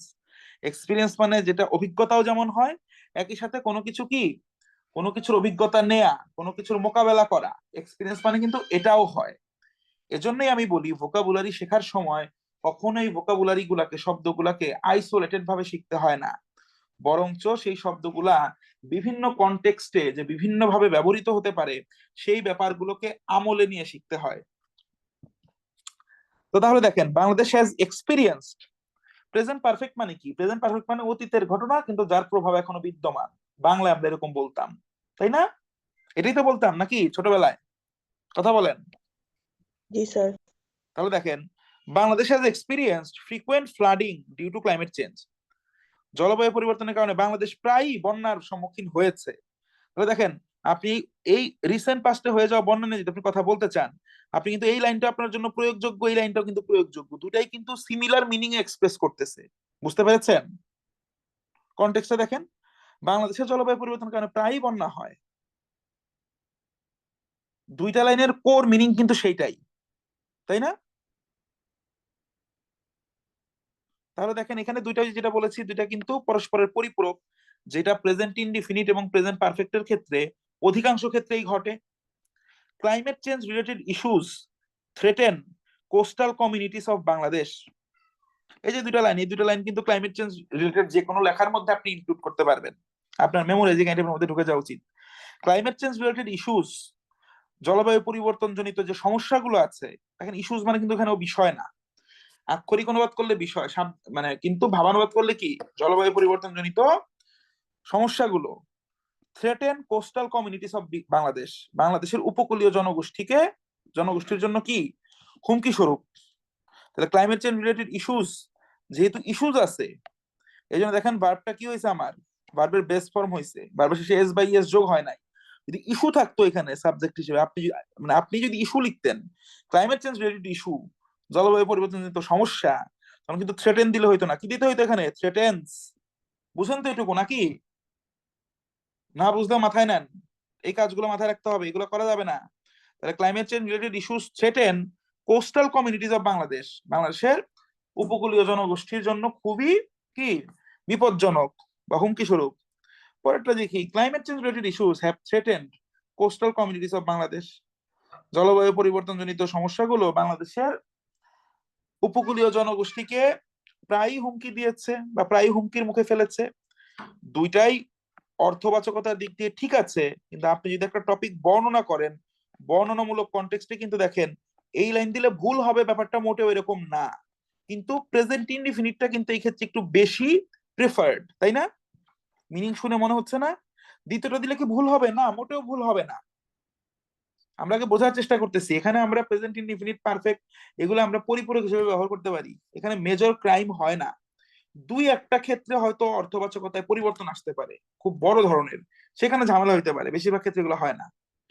Bangladesh realise heavily on the garment industry for economic stability. Bangladesh তার আর্থিক স্থিতিশীলতার জন্য গার্মেন্ট শিল্পের উপর নির্ভর করে, অতিমাত্রায় নির্ভর করে। বাংলাদেশ রিলাইজ কারেক্ট বাক্য, মানে এখানে সবই কারেক্ট বাক্য, আমরা কনটেক্সট বলতেছি। Bangladesh has relied heavily on the garment industry for economic stability. Bangladesh তার আর্থিক স্থিতিশীলতার জন্য গার্মেন্ট শিল্পের উপরই নির্ভর করেছে, মানে এটা অতীতেও করেছে, এখনো করতেছে। দেখেন তাহলে কি দুইটাই কিন্তু সিমিলার মিনিং এবং দুইটাই কিন্তু পরিপূরক, একে অপরের পরিপূরক। আপনি যদি এই অর্থটা প্রকাশ করতে চান যে বাংলাদেশের অর্থনৈতিক স্থিতিশীলতার জন্য বাংলাদেশ সবসময় কি করেছে, গার্মেন্ট শিল্পের উপর নির্ভর করে আসতেছে, তাহলে আপনি চাইলে এটাকে প্রেজেন্ট ইনডিফিনিটেও লিখতে পারবেন, চাইলে এটাকে প্রেজেন্ট পারফেক্টও লিখতে পারবেন। এখানে অর্থগত বড়সড় পরিবর্তন আসবে না। প্রিলি আর রিটেন দুইটার অ্যাপ্রোচ কমপ্লিটলি আলাদা, ঠিক আছে? এখানে প্রথমে দেখতে হবে ডিরেক্ট গ্রামাটিক্যাল মিস্টেক একটা, দ্বিতীয়ত হচ্ছে অর্থবাচকতা। তো অর্থবাচকতার দিকে আমরা এখানেও মনোযোগ দিচ্ছি। কিন্তু দেখেন, আপনি যদি বলেন সাইক্লোনস বা floods frequently devastate parts of Bangladesh, আপনার হচ্ছে কি ঘূর্ণিঝড় বা বন্যা কি করে প্রায়ই বাংলাদেশের বিভিন্ন অঞ্চলকে কি করে ধ্বংস করে দিয়ে যায়, বাংলাদেশের বিভিন্ন অংশ প্রায়ই ধ্বংস করে। ফ্রিকুয়েন্টলি ডেভাস্টেট, ডেভাস্টেট দিয়েছি কেন, যেহেতু এখানে বহুবচন ব্যবহার করেছি, হয় সাইক্লোন বা ফ্লাডস, যেটাই দিই বহুবচন দিয়েছি, এই জন্য ডেভাস্টেট হয়েছে। যদি ফ্লাড দিতাম, ফ্লাড ফ্রিকুয়েন্টলি, তখন কিন্তু ডেভাস্টেটস দিতে হইতো। হ্যাঁ, ছোটবেলার পরে কিন্তু মাথায় রাখতে হবে। তাহলে flood frequently devastates parts of Bangladesh, যে বন্যা প্রায় বাংলাদেশের কিছু অংশ বা কিছু অঞ্চলকে ধ্বংস করে দিয়ে যায়। সঠিক বাক্য। Cyclones and floods have frequently devastated parts of Bangladesh. জলোচ্ছ্বাস এবং বা ঘূর্ণিঝড় এবং বন্যা প্রায় বাংলাদেশের বিভিন্ন অঞ্চলকে এবং ধ্বংস করে দিয়ে গিয়েছিল বা ধ্বংস করে দিয়ে গেছে, তাই না? এটাও তো সঠিক। এখানে দেখেন একে অপরের পরিপূরক। তাহলে এতক্ষণ ধরে যেটা বোঝানোর চেষ্টা করেছি, হ্যাঁ, যে আমরা প্রেজেন্ট ইনডিফিনিট এবং প্রেজেন্ট পারফেক্টের ক্ষেত্রে আমরা দেখব এদেরকে আমরা একে অপরের পরিপূরক হিসেবে ইউজ করতে পারি। এগুলার আমরা এক্সাম্পল হিসেবে এখানে যে সেন্টেন্স গুলো রেখেছি, সেন্টেন্স গুলা কিন্তু আপনার রিটেন এক্সামের যে টপিক গুলো আমরা বলছি, এই আমাদের গার্মেন্টস ইন্ডাস্ট্রি, এই আমাদের রেমিটেন্স, হ্যাঁ, এই আমাদের মাইক্রো ক্রেডিট, যেগুলা এই সময়ের সাপেক্ষে আমরা গুরুত্বপূর্ণ বলছি, আমরা আমাদের প্রথম সেশনে যেগুলাকে দেখিয়েছিলাম, হ্যাঁ, তো ওই ব্যাপারগুলো নিয়ে কিন্তু আমরা এখানে আলোচনা করতেছি। এখন দেখেন, অনেক জায়গায় প্রবলেম ক্রিয়েট হয় আমরা যখন এই পরবর্তী যে তিনটা টেন্স বলছি, পাস্ট ইনডিফিনিট, পাস্ট পারফেক্ট এবং ফিউচার পারফেক্ট, এই তিনটার প্রয়োগজনিত কিছু এক্সাম্পল আমরা এখন দেখব। দেখুন, এখানে যে ব্যাপারটি আছে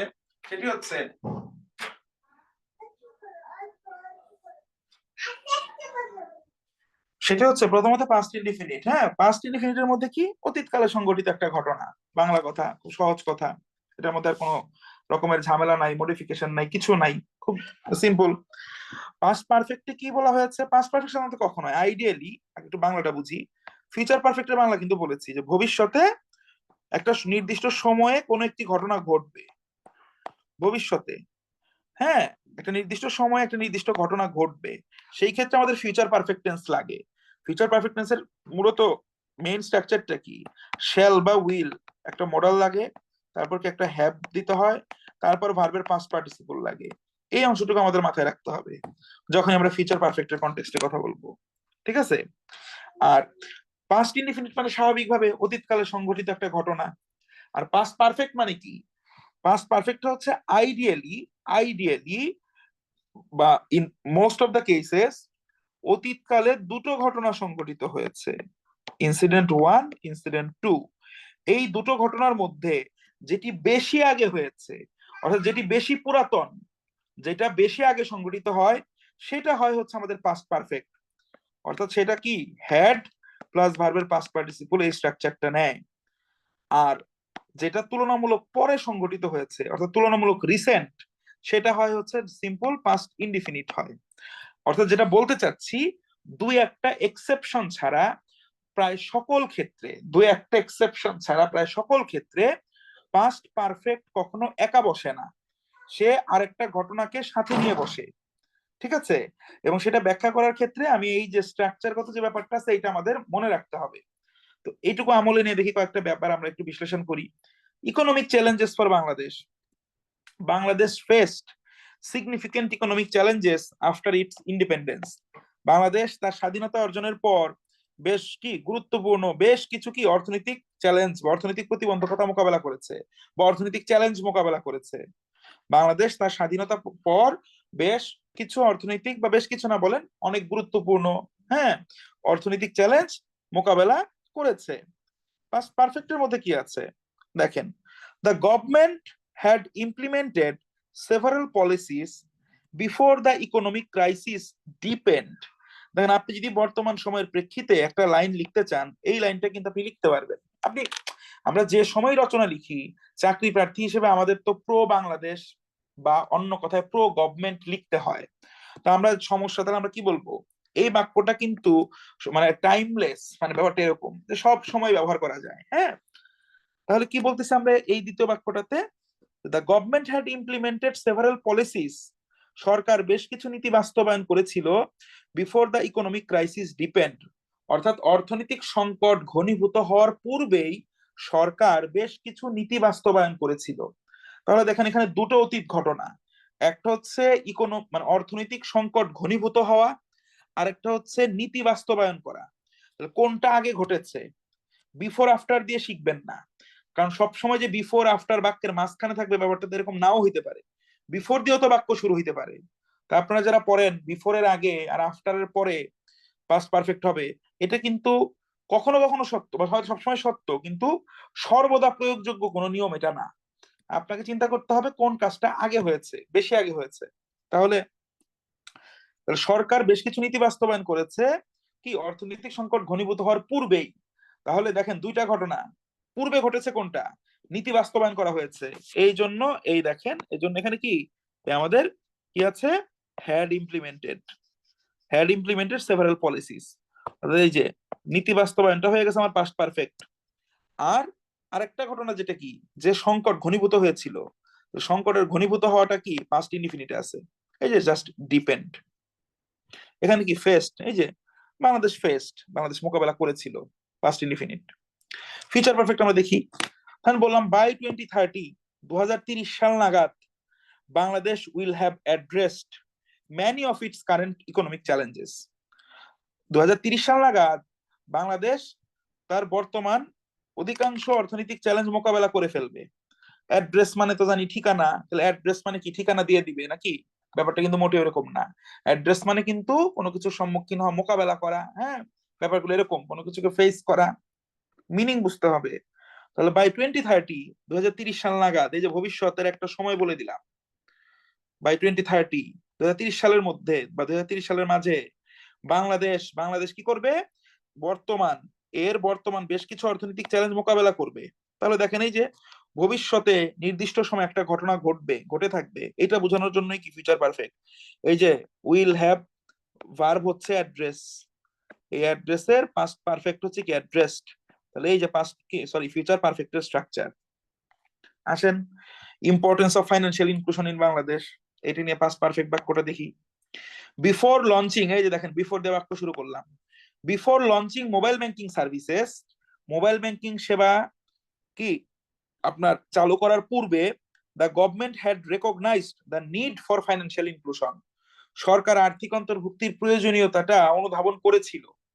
তাহলে মোবাইল ব্যাংকিং সেবা চালু করার পূর্বে সরকার আর্থিক অন্তর্ভুক্তির প্রয়োজনীয়তাটা অনুধাবন করেছিল। তাহলে দুইটা ঘটনা, এক হচ্ছে মোবাইল ব্যাংকিং সেবা চালু করা, দুই হচ্ছে আর্থিক অন্তর্ভুক্তির যে গুরুত্ব এটা অনুধাবন করা। বেশি আগে ঘটছে কোনটা? কথা বলেন, কোনটা বেশি আগে ঘটেছে? তার অনুধাবন গুরুত্ব করা। অনুধাবন করা। এই জন্য এই যে হ্যাড রেকগনাইজড, এইটুকু হচ্ছে আমার পাস্ট পারফেক্ট। আর অন্যটুকু কি বিফোর লঞ্চিং, এখানে কিন্তু আমার অন্য স্ট্রাকচার লাগেই নাই। ব্যাপারটা বুঝতে পেরেছেন? আপনি এই কনটেক্সটে দেখবেন, ওই যে বললাম একটা দুইটা ক্ষেত্রে পাস্ট পারফেক্টের, পাস্ট ইনডিফিনিটের ব্যবহার ছাড়াও কিন্তু পাস্ট পারফেক্ট বসে। সেটা কখনো যে বলছিলাম এক্সেপশন ছাড়া, সেই এক্সেপশনাল এক্সাম্পলও দেখিয়ে দিলাম এখানে। দেখি এখানে একটা ফিউচার পারফেক্টের বাক্য বলি। বাই 2025, 2025 সাল নাগাদ Bangladesh will have achieved significant progress in financial inclusion. বা আপনি বলেন 2025 না বলে আপনি বলেন বাই নেক্সট ইয়ার, আগামী বছরের মধ্যে Bangladesh will have achieved significant progress in financial inclusion. আর্থিক অন্তর্ভুক্তির ক্ষেত্রে বাংলাদেশ বেশ কি বেশ কয়েক ধাপ এগিয়ে যাবে বা অনেক ধাপ উন্নতি করবে। বুঝতে পেরেছেন? ভবিষ্যতে নির্দিষ্ট সময় একটা ঘটনা ঘটবে, এই যে উইল হ্যাভ, ভার্বের পাস্ট পার্টিসিপল, এটি তোমার ফিউচার পারফেক্ট। তাহলে ফিউচার পারফেক্ট আপনার কিন্তু বাক্য লিখতেই হবে আপনি যদি রিটেনে কিছু লিখতে চান। আমরা যদি বলি by the end of 2025, Bangladesh will have experienced কি a new election, national, Bangladesh will have experienced কি দ্য 12th ন্যাশনাল ইলেকশন, বা বললেন 12তম বা 13তম, যততম হবে মনে নাই এখন কততম। আপনি কিন্তু এই স্ট্রাকচারে ফেলে অন্য বাক্য তৈরি করতে পারতেছেন। বাংলাদেশের রপ্তানি বহুমুখীকরণের প্রয়োজনীয়তাটা কি, দেখি একটা পাস পারফেক্ট বাক্য দেখি, স্ট্রাকচার গুলো ধরেন, এগুলা মাথায় হ্যাসেল নেওয়ার কিছু নাই। The economy had struggled before the government acknowledged the need for export diversification. রপ্তানি বহুমুখীকরণের প্রয়োজনীয়তা অনুধাবন করার পূর্বেই, মানে সরকার রপ্তানি বহুমুখীকরণের প্রয়োজনীয়তা অনুধাবন করার পূর্বেই অর্থনীতি বেশ কি করেছে, স্ট্রাগল করেছে, অর্থনীতি বেশ কি খুঁড়িয়ে খুঁড়িয়ে চলেছে, অর্থনীতি বেশ সমস্যার সম্মুখীন হয়েছে বা সম্মুখীন হয়েছিল। দুটো ঘটনা, অর্থনীতি সমস্যার সম্মুখীন হওয়া, আর দুই হচ্ছে সরকার কি এক্সপোর্ট ডাইভার্সিফিকেশন বা রপ্তানি বহুমুখীকরণের প্রয়োজনীয়তাটা বুঝতে পারা, ওইটাকে স্বীকার করা, যেটাই বলেন। তাহলে দুইটার মধ্যে কোনটা আগে হয়েছে? আগে হয়েছে আপনার, স্ট্রাগল। হ্যাঁ হ্যাঁ, স্ট্রাগল স্ট্রাগল। আগে করেছে, এই জন্যই যে দা ইকোনমি হ্যাড স্ট্রাগলড। আর এখানে কি দা গভর্নমেন্ট অ্যাকনলেজড, অ্যাকনলেজের just past tense, past indefinite.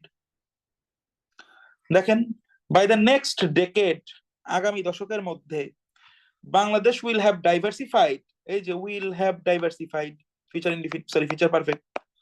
By the next decade, আগামী দশকের মধ্যে Bangladesh will have diversified, Bangladesh বহুমুখীকরণ করে ফেলবে। কি করে ফেলবে বহুমুখীকরণ?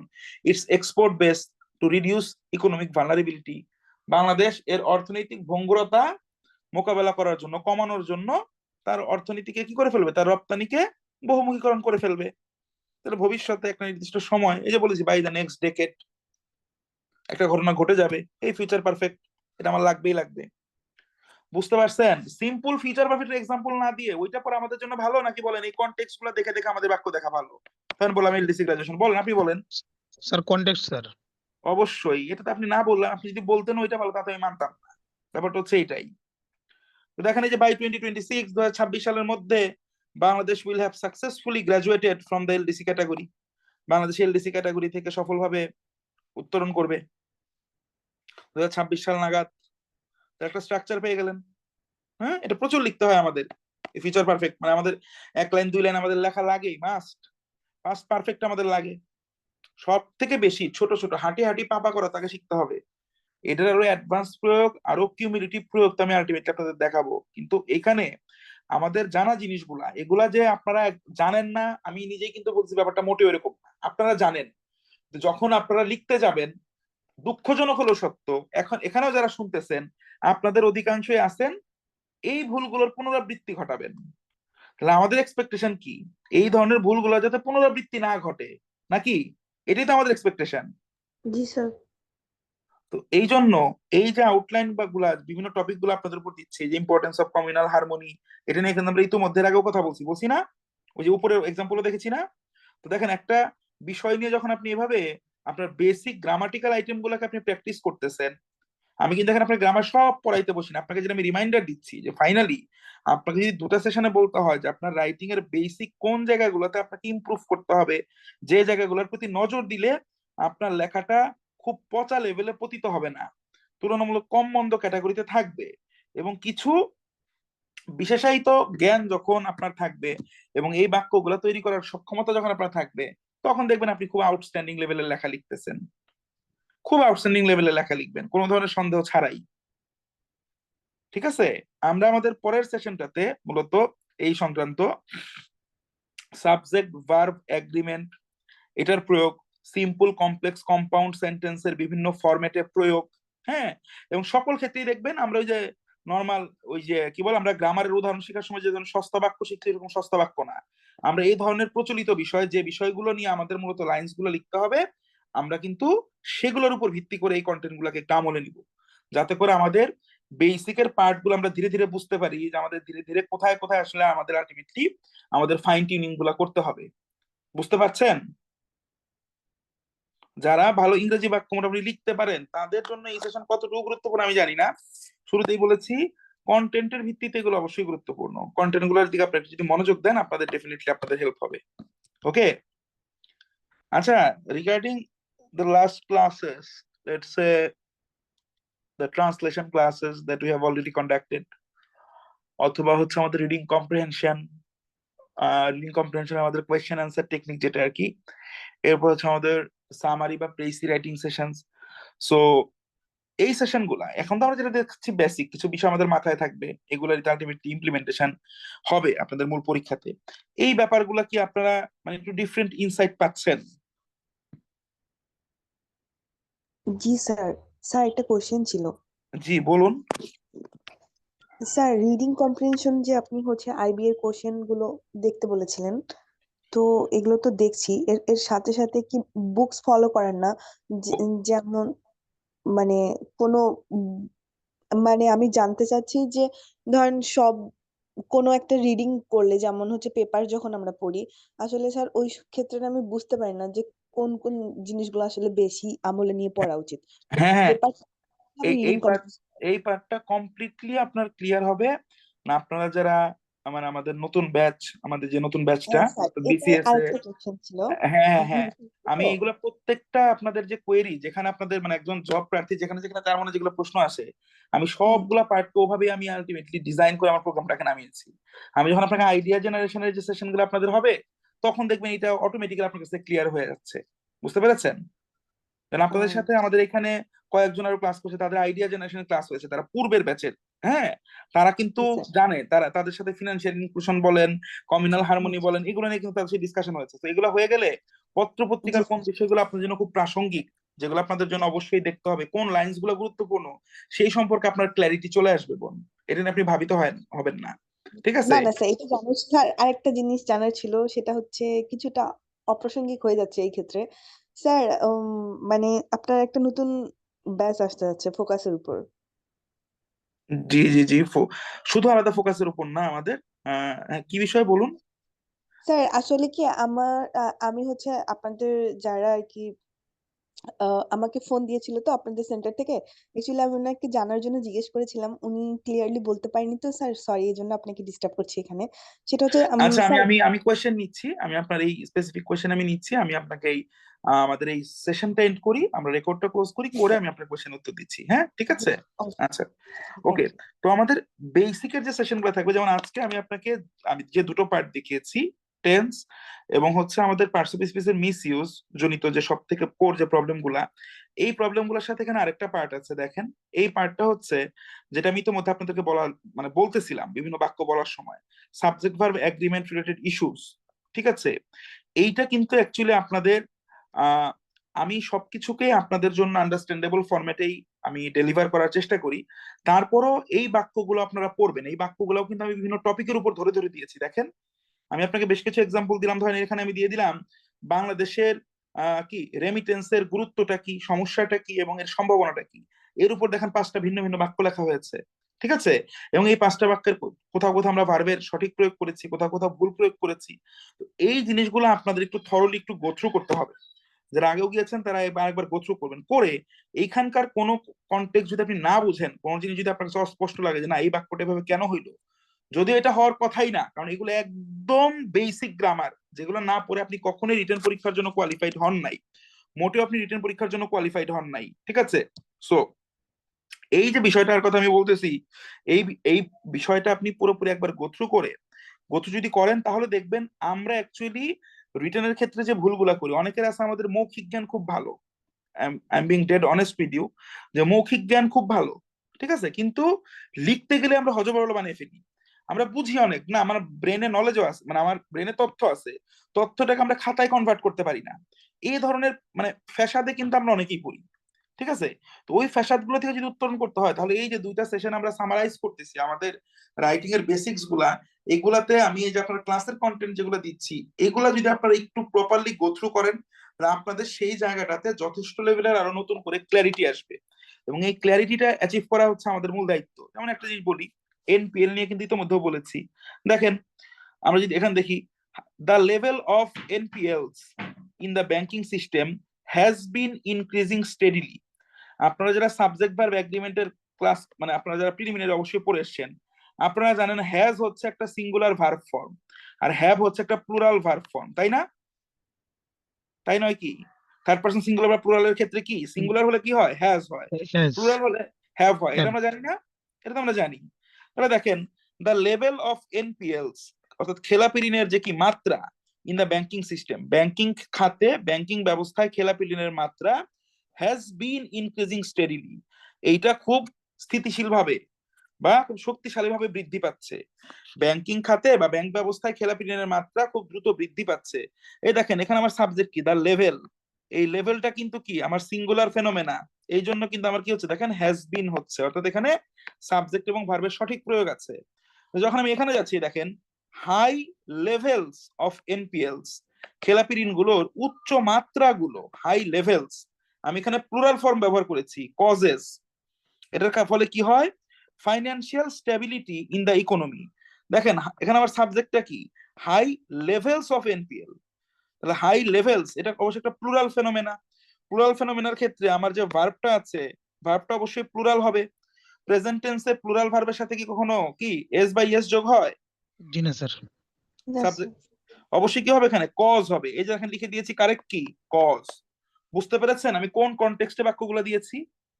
জি স্যার। এটা কিন্তু আপনার সাথে আমি প্রিলিমিনারির ওই ইঁদুর বেড়াল র্যাট অ্যান্ড মাউস খেলার জন্য না, ঠিক আছে? র্যাট অ্যান্ড মাউস খেলার জন্য না। এইভাবে আপনি যদি আলাদা করে করে এগোন, তাহলে যারা ভালো লেখেন তাদের আহামরি পরিবর্তন আসবে না, তাদের কন্টেন্ট গুলা এই বিষয়গুলোর উপর আর একটু প্রপার দখল আসবে। তো অধিকাংশই দুঃখজনক ভাবে খারাপ লেখেন। আপনারা খারাপ লেখা থেকে আপনাদের লেখার কোয়ালিটিটাকে ধীরে ধীরে ইমপ্রুভ করতে পারবেন, ঠিক আছে? তো এই যে পার্টটা দিয়েছি এটাকে গো থ্রু করেন। গো থ্রু করে এখানকার কোন একটা কনসেপ্ট যদি বা কোন একটা বাক্যের কোন একটা ব্যবহার যদি আপনি বুঝতে না পারেন, এইটা আমাদের পরবর্তী সেশনের শুরুতে আপনারা বলবেন, আমি আপনাদের থেকে ওপেন নেট কোয়েশ্চেন নিব। তাহলে আপনার প্রশ্ন দেখে আমি বুঝবো যে আপনার আসলে দুর্বলতার জায়গাটা কতটুকু তীব্র। তারপর হয়তো আপনাদের জন্য টেইলর্ড সাজেশন দেওয়া সম্ভব। ব্যাপারটা বুঝতে পেরেছেন?